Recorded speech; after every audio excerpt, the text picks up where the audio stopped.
Living in a standard house is nice, but what if you tried living in a pumpkin instead?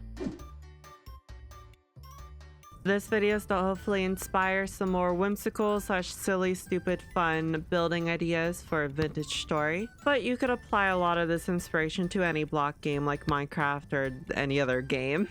So I could just go over the build as it is right now, but I think maybe it'll be more interesting to show you kind of the different steps and like the progression of me making this build and changes or how it changed over time. So over here we have just the pumpkin, just the shape all blocked out and kind of trying to be figured out. The stem I still had green, I changed it to brown later. But yeah, it was just rough trying to figure it out. It's hollow inside, and as you can see right there, it's not perfect. You don't need to be perfect with this. And then from here, I went on and did all this extra stuff. I made this little path here, which I thought was really fun and cool. I made this path just because of the like nature of the terrain it was on over there, where it's like this kind of rolling hills kind of thing where it goes down pretty quickly and constantly. And so I just made this fun little path, put up some brick side walls here. And then I lined the walls with white currant bushes because some bushes and greenery always looks nice. And then you can see with the pumpkins, I added like eye window thingies and I gotta put some decorations around it, make it feel a little bit more, or adding like a windowsill kind of thing. And then like a planter box for some flowers later. Also added this door situation here, so we have a whole way to get in because this is going to be a home. We got the little light sources to light up the way, and I thought these kind of look nice. And then I started the preparation of an idea I've had of like, oh, what if I turn this into some sort of like grain field or wheat field of sort? And so I put down some grass barrels ahead of time, and then I later turned this into a field. I also blocked out the shape for some vines to kind of come off and around the pumpkin here. You can see it all around here, even in the back. Can't always ignore the back of buildings, but sometimes you can. The back is definitely more barren. And we changed the stem to brown over here. You can also see I got kind of almost like these leaf petals. I don't know what to call them, but they're like the big little patches of leaf that the pumpkin was likely sitting on. I don't know if any of that makes sense, but I thought it was cool to add. And then if we take a look inside here, I started structuring how I wanted to separate some rooms and stuff off, like just some basic thinking. I used redwood logs as the walls here. I used debarked redwood logs and then regular redwood logs to make up the wallings and separations of these rooms. So we have one room here that could be turned into anything. Got another room up here that can then be turned into more things. And a little staircase going up to higher levels. But over here is a little extra passageway that goes under the stairs that you can turn into and use for whatever you desire. Then we go up a level and turn right, and we have this lower level here, which takes you to actually the first window.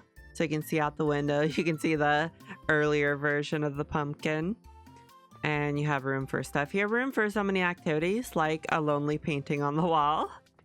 And then we have the last floor, which is up here. It makes you go around the corner a bit.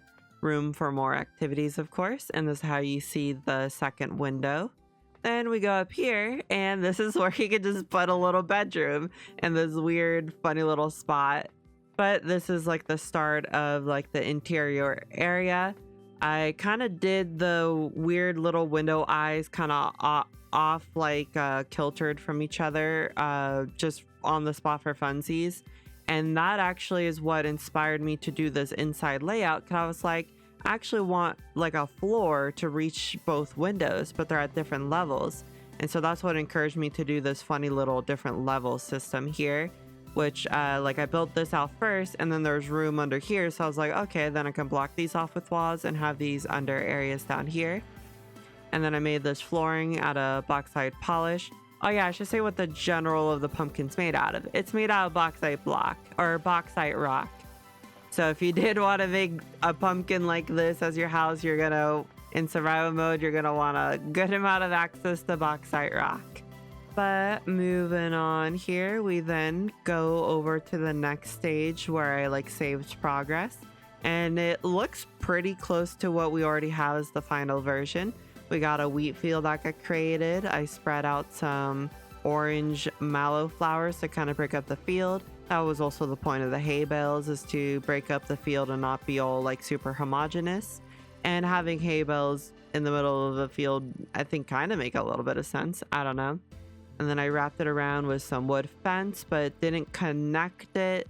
I don't know why I didn't connect it, but it just felt better having it, like added a little bit more interest. Is it functional? No, not at all. This fence is not gonna help stop anything at all. Oh yeah, we finally added flowers into here. And I believe, oh yeah, we even have the wheat field going all the way around here and going everywhere. I don't believe anything else happened inside. Oh wait, no, we actually did start decorating it. I take that back. We actually started decorating the inside of the house. And with if you wanted to do this pumpkin build yourself or something similar, one, definitely you don't need a structure or separate parts of the inside like I did. This is all just inspiration. But regardless, whether you do it how I did here or not, here are some ways you could decorate the rooms or fill out purpose. I'm definitely not the best interior designer for my builds and stuff, so I'm sure you could probably do a better job. But we got some paintings on the side here, some little planters to add some vegetation and interest. And we also have all this rush matting to kind of be like a little rug and like a thing to lead your eyes to the two doors here. On to the left here, we go up and then it's a barrel room. This is just barrel spammed everywhere where you can do your leather working and other nonsense. We got the trout painting to remind you of the sea. And then we have another rush matting here, almost like a inside doormat that then leads to this back area. If you remember from the previous version of the build, I had a bigger door. I switched it out for a smaller one because that was just a little nicer. I blocked off and made this area look a little nicer and feel nicer. And then we have a little trap door here. And what I decided for this example is to make a little basement area, or cellar actually. So we go down here and we have a bunch of vessels for storing food in, some more barrels, maybe you keep your wine in here, and a bunch of shelves for all your cheese, crocks, and pies. And then even some crates in case you want something stored in the crates for convenience sake. And you could just use this as general storage anyways. Another idea, if you don't want a cellar right under your house, is that you can turn this into a weird little blacksmithing area. Anything and everything is possible, except for things that aren't possible, of course. And then we go to the room to the right, and I chose to turn it into a big storage room. This is the main storage room of this house. We got some crates around here and just a crap load of trunks. All the trunks that you could possibly need for a while in your game. We go up the stairs here, turn to the right, and we got a little indoor house smithery area. Like a little mini smithy. Likely in how I play the game, I usually like to have a separate smithing area or like smithery building. But if you want a little smithy inside your house, or you just want it all in one building, then this is an idea of how you can use the space. We got some chests here for things related to smithing. Got a bunch of tool racks to hold just in general almost all our tools. We got all the vertical racks for the molds. This is our coal and charcoal storage and such. Got a bunch of ingot molds here. Some more crates here above the window, and an extra storage area that you can use related to the smithery and or just general use. We have also a bunch of lanterns around everywhere, as you've noticed. I really liked the black bronze lantern and how I feel like it fits all the browns and the tones of this build. But we can move forward onto this area, and this one turned into a weird kitchen wall of sorts. So you have plenty of stuff for making food. You can have you have a 6 core oven to make all your breading needs. Some storage chests to keep some food on hand. Some crates for more storage, shelves to shelf things, and a little table for doing all your pie needs, because I think you need to make pie crust on a table. But yeah, we have these back slots with the cooking pots on them. And these for, well, they could be used for anything, but for the looks, I put meat in there so you can have the little sticks above. And you got your little window up here. We got just some buckets. You always need some buckets. And then this little bedroom spot didn't really change much, except I put a little bear pelt to kind of just be like a cool little rug.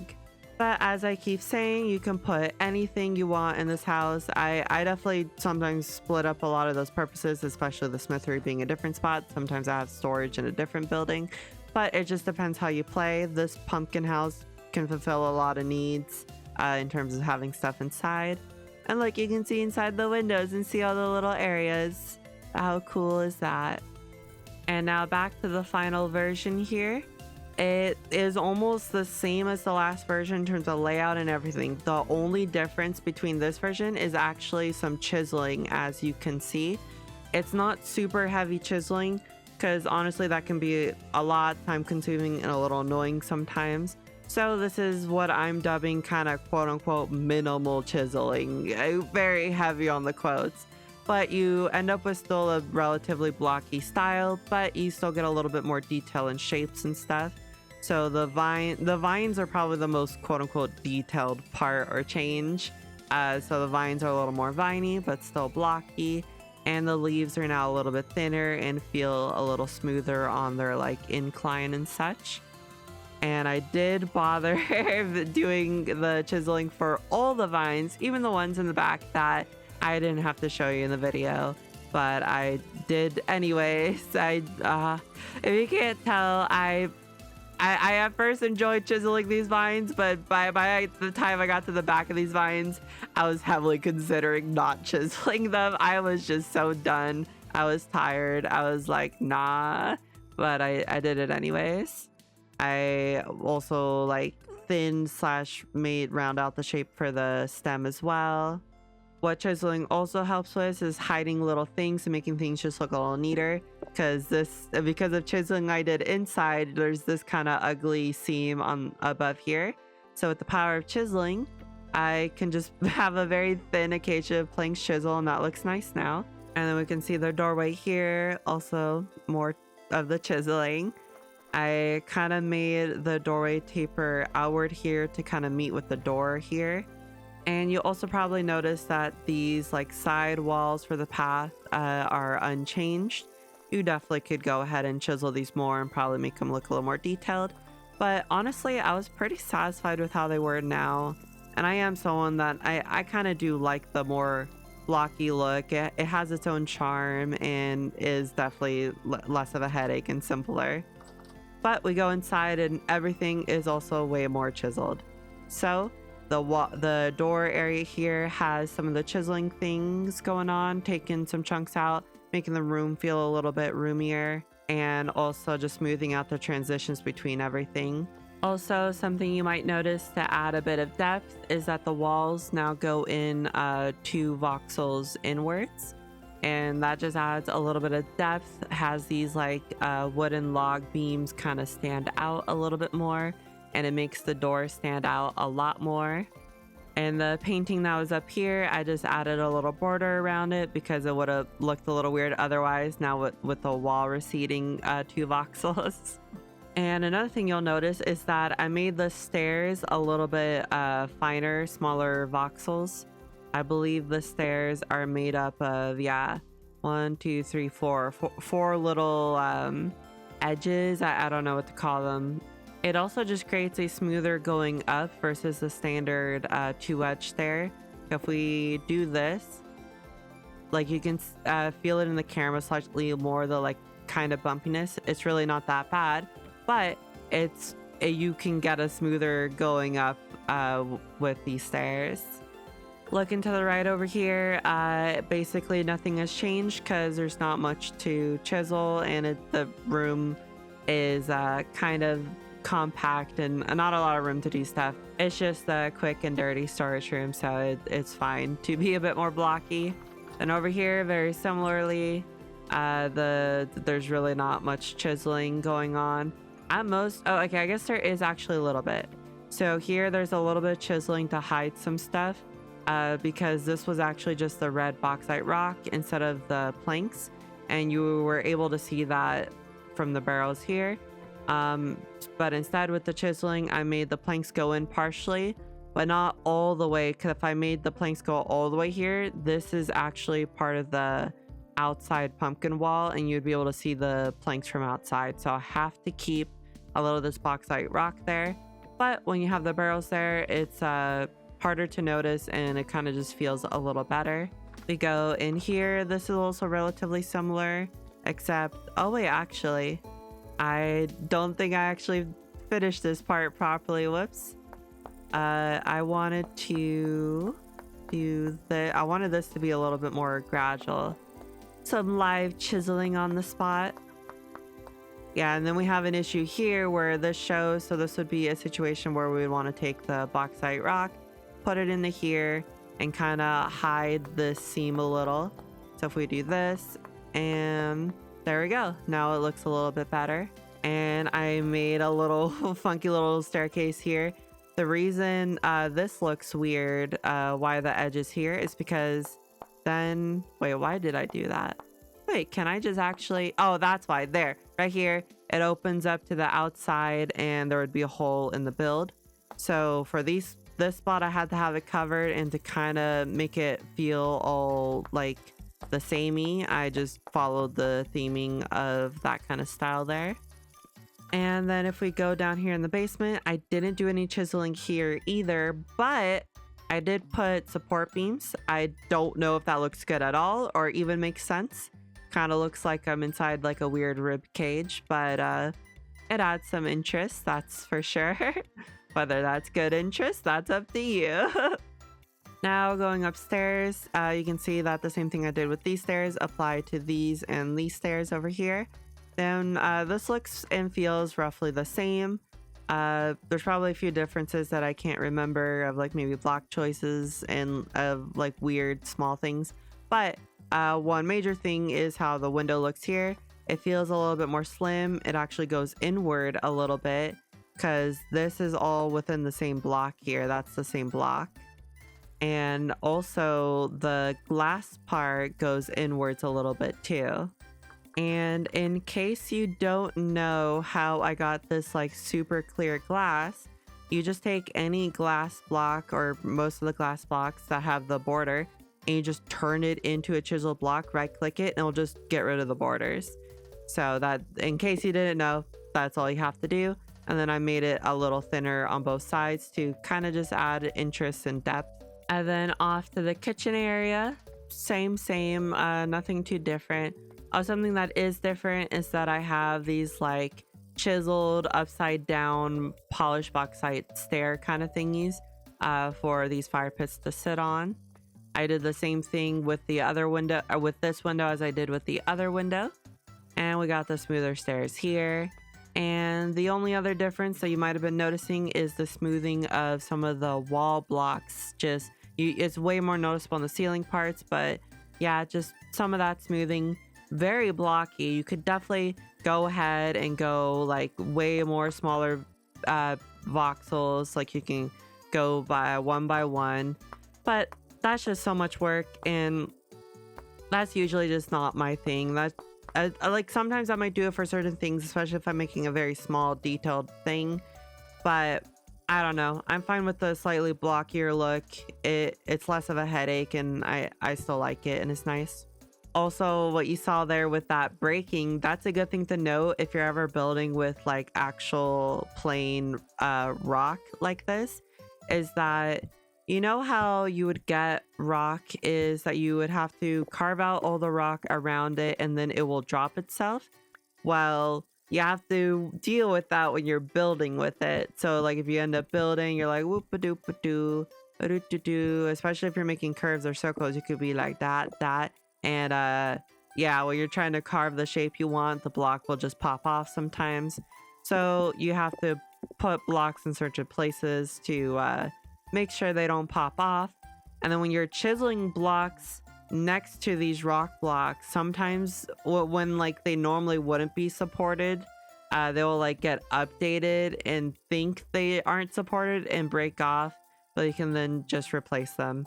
Like, yeah, if I do that, that broke off because it for a second it's like, oh, there's no bauxite block, or I don't know, it freaked out. It's being weird. I don't really understand it, but you can just replace it after you're done chiseling the block next to it and it should be fine. But you can see how annoying that gets. But there you go. That is my pumpkin house that hopefully inspires you to make your own fantastical, whimsical, silly little builds to either live in or for other purposes. And you don't even actually have to have a purpose with it. You could just build it for fun. It could be purely a decorational thing, like a monument, a statue, whatever. I just want to encourage some more silliness. Also did the pumpkin specifically because as of recording this, it is the fall season and spoopy month. So that's another reason for this, but in particular. But yeah, that's been my little showcase inspiration video. I don't know how to describe or what to call this type of video. Thank you for watching. I hope you enjoyed it. I hope this was helpful and gave you inspiration. And mayhapsly, perhapsly, I might see you in a future video. Until potentially then, bye-bye.